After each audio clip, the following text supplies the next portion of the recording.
So you're looking at your Oscar ballot, you see sound editing, you see sound mixing. What's the difference? How do you pick a winner? Today we have a panel of sound mixers and editors with us to help you make a sound decision. So I think one of the fundamental questions is when people are looking at the categories for sound mixing, sound editing, help me out a little bit. What's the difference? A simple analogy, perhaps, is most people will understand the relationship that the cinematographer has to the editor. The cinematographer captures all the various pieces of film and hands those to the editor, and the editor compiles that into a cohesive whole. You don't shoot in sequence, you don't cut in camera.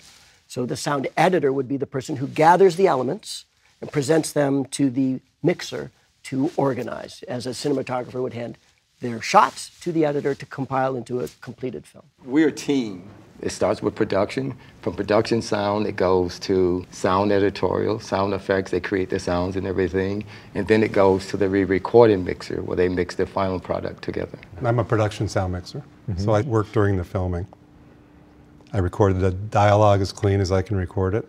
Thinking of the sound editor, because you have to try to keep things clean, no overlaps. You're really trying to just keep as consistent a level as you can in a very inconsistent environment. And I'm a production sound mixer as well. And for example, if someone is walking, an actor is walking, and they have keys on, and visually the director wants to see the keys. So what we do is that we tape the keys off. Now the sound editorial, later on, they will create the sound. And those keys might be special. They might have to have a kind of musical element to them or a signature or something, and they tie into a deeper part of the story. So the production keys look right, but maybe we don't want that sound. Right. So we might record these keys on our own or on a Foley stage, or perform them a certain way, or process them to make them sound more interesting, or pitch them to match the music in a certain case, or something unique. If you think what Mark and Aaron do as sound editors, they're also sound creators. You're creating environments that we don't have any idea maybe what they sound like because they're in the future or they're 400 years in the past. Then we have to consider the spoken word, the dialogue, the music, how the director wants the scene to play, what's the emotion. And it's a very finite dance trying to create an atmosphere for the viewer to envelop themselves in and feel part of this movie. Ultimately, dialogue is king. A movie cannot sound great if you can't understand the dialogue. So you want the audience to believe that what they're hearing was what was captured, as if everything was happening while the film was shot. It is so believable that all we needed was Willie and Steve. Because it's so jarring when the sound doesn't hook up to your sense of what you're looking at. Well, that's what people notice. Right. People very rarely notice good sound. They really notice bad sound.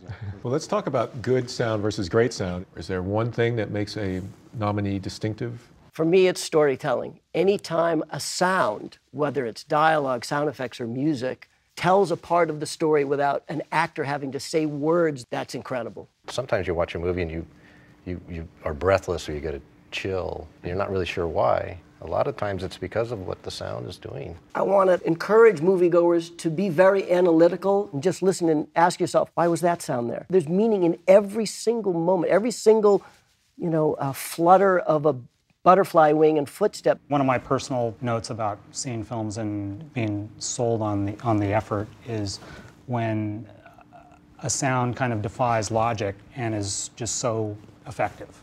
When its placement is due to the kind of human factor of the person with the vision, like the desk bell in Barton Fink.